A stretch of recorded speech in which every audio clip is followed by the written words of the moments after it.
അങ്ങനെ 3 വർഷത്തെ കാത്തിരിപ്പിന് ശേഷം സ്ക്വിഡ് ഗെയിം സീസൺ 2 ഇറങ്ങിയിരിക്കുകയാണ്. ഈ ഒരു സമയത്തിനുള്ളിൽ തന്നെ എല്ലാവരും കാണുമെന്ന് വിചാരിക്കുന്നു. അതുകൊണ്ടാണ് നമുക്കിപ്പോൾ തന്നെ റിവ്യൂ ഇടാം എന്ന് വിചാരിച്ചത്. സീസൺ 1 പോകുമ്പോൾ നമുക്കറിയാം, വളരെയധികം പോപ്പുലർ ആയിട്ടുള്ള, ലോകത്ത് മുഴുവൻ ശ്രദ്ധയാർജിക്കപ്പെട്ട ഒരു സീരീസ് ആയിരുന്നു സ്ക്വിഡ് ഗെയിം. സീസൺ 2 വളരെ മികച്ച രീതിയിൽ, എന്താ പറയുക, നമ്മൾ ഇതുവരെയായിട്ട് കാണാത്ത രീതിയിൽ, കാണാത്ത ഒരു ഫോർമാറ്റിൽ, കാണാത്ത ഒരു സ്ട്രക്ചറിൽ ഒരു സീരീസ് ഇറങ്ങിയിരിക്കുകയായിരുന്നു. അപ്പോൾ അത് വൻ വിജയമായിരുന്നു. നമ്മളെല്ലാവരും വലിയ രീതിയിൽ അത് ഏറ്റെടുത്ത സീരീസാണ് സ്ക്വിഡ് ഗെയിം. അതിന്റെ സെക്കൻഡ് പാർട്ടാണ് ഇപ്പോൾ വന്നിട്ടുള്ളത്. 7 എപ്പിസോഡുകൾ അടങ്ങുന്ന സെക്കൻഡ് പാർട്ട്. ഫസ്റ്റ് പാർട്ടിന് തീർത്തും നീതീകരിക്കാവുന്ന രീതിയിലാണ് സെക്കൻഡ് പാർട്ട് എടുത്തു വെച്ചിട്ടുള്ളത്. സാധാരണയായിട്ട് സീരീസുകളൊക്കെ വരുന്ന സമയത്ത് നമുക്ക് ഭയങ്കര പേടിയാണ്. കാരണം ഫസ്റ്റ് സീസണൊക്കെ അടിപൊളിയായിരിക്കും, പക്ഷെ ഒരു കുറച്ചങ്ങോട്ട് എത്തുമ്പോൾ, സെക്കൻഡോ അല്ലെങ്കിൽ കുറച്ചങ്ങോട്ട് എത്തുന്നതോറും അത് വലിക്കലും, ഒരുപാട് വലിയലായിട്ട് പോലും ഒരുപാട് ലാഗ് അടിപ്പിക്കലും, ഒരുപാട് മോശമായിട്ട് അത് പോകാറുണ്ട്. അങ്ങനെ മൊത്തം സീരീസ് തന്നെ ഒരു കോളാക്കി വെക്കുന്ന ഒരു അവസ്ഥ നമുക്കറിയാം.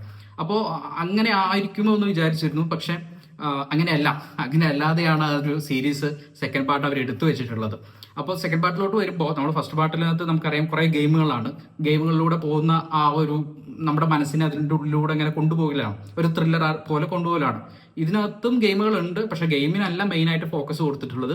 ഇതിനൊരു വേറൊരു കഥ, വേറൊരു രീതിയിൽ ഇതിന്റെ പുറകിലൂടെയും ഉള്ളിലൂടെയൊക്കെ ആയിട്ട് പോകുന്നുണ്ട്. ആ രീതിയിലാണ് സെക്കൻഡ് പാർട്ട് എടുത്തു വെച്ചിട്ടുള്ളത്. അതിനകത്തുള്ള അതിന്റെ ഉള്ളിലുള്ള ഗെയിമുകൾ ആ ഒരു ഗെയിം സീസൺ ഫസ്റ്റ് അതുപോലെ തന്നെയൊക്കെ ഉണ്ട്.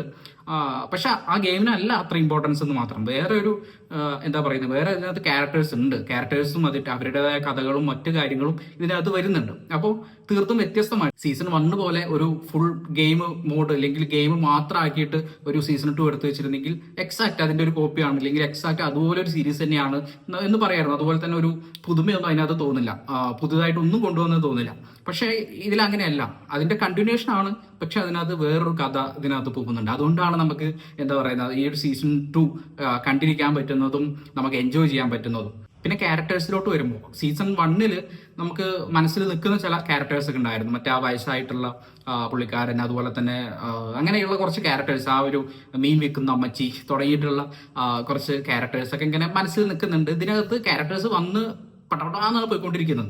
ക്യാരക്ടേഴ്സ് അങ്ങനെ വന്ന് ഒരുപാട് ബിൽഡപ്പ് നടത്തിയിട്ടില്ലെങ്കിലും അങ്ങനെ മനസ്സിലേക്ക് കൊണ്ടുവരുന്നില്ല. അതിന് മുമ്പ് തന്നെ അവരുടെ ഒന്നില്ലെങ്കിൽ അവർ തട്ടിപ്പോവും, ഇല്ലെങ്കിൽ അവരെ കൊന്നുകളയും, ഇല്ലെങ്കിൽ ആ തരത്തിലാണ് നമ്മൾ വിചാരിക്കും ഈ ക്യാരക്ടർ ആയിരിക്കും ഇതിനകത്ത് ഇമ്പോർട്ടന്റ് ആയിട്ട് വരാൻ പോകുന്നത് വിചാരിക്കുമ്പോഴേക്കും അടുത്ത സെക്കൻഡിൽ ആ ക്യാരക്ടറിന്റെ പുക തീർന്നിട്ടുണ്ടാവും. അല്ലെങ്കിൽ ആ തരത്തിലാണ് ക്യാരക്ടറായിട്ട് കൂടുതൽ കണക്ട് ആവുന്ന തരത്തിലൊന്നും അല്ല എടുത്തു വെച്ചിട്ടുള്ളത്. അല്ലെങ്കിൽ അങ്ങനെ പുതിയ ക്യാരക്ടേഴ്സിനെ കൊണ്ടുവന്ന് ബിൽഡ് ചെയ്ത് അങ്ങനെയൊന്നും ഇല്ല ഇതിനകത്ത്. അതിന്റെ ഒരു കഥയാണ്, അതിലേക്കാണ് മെയിൻ ഫോക്കസ് വരുന്നത്. ആ കഥയെ ഗംഭീരമായിട്ടുണ്ട് എന്ന് തന്നെ പറയണം. അതിനെ നന്നായിട്ട് എക്സിക്യൂട്ട് ചെയ്തിട്ടുണ്ട്, അതിനെ നന്നായിട്ട് എടുത്തു വെച്ചിട്ടുണ്ട്. അപ്പോൾ അതുകൊണ്ട് തന്നെ മൊത്തത്തിൽ പറയുമ്പോൾ സ്ക്വിഡ് ഗെയിം സീസൺ 2 ഗംഭീരമാണ്, അടിപൊളിയാണ്. നമ്മുടെ ആ ഒരു പ്രതീക്ഷ, അതായത് അടിപൊളി ആയിരിക്കും എന്നുള്ള പ്രതീക്ഷ അതുപോലെ തന്നെ നിലനിർത്തുകയും അത് യാഥാർത്ഥ്യമാണെന്ന് തെളിയിക്കുകയും ചെയ്ത ഒരു സൗത്ത് കൊറിയൻ സീരീസാണ് ഈ ഒരു സ്ക്വിഡ് ഗെയിം സീസൺ 2. സീരീസുകളൊക്കെ കാണുന്ന ആളുകൾ തീർച്ചയായിട്ടും ഈ ഒരു സ്ക്വിഡ് ഗെയിം സീസൺ 2 മിസ്സാക്കില്ല എന്ന് വിചാരിക്കുന്നു. ഇതുമായി ബന്ധപ്പെട്ട് നിങ്ങളുടെ അഭിപ്രായങ്ങൾ കമന്റ് ബോക്സിൽ ഉണ്ടാവുമെന്ന് വിചാരിക്കുന്നു. അപ്പോൾ നമുക്ക് അടുത്തൊരു വീഡിയോ ആയിട്ട് വീണ്ടും കാണാം. ബൈ.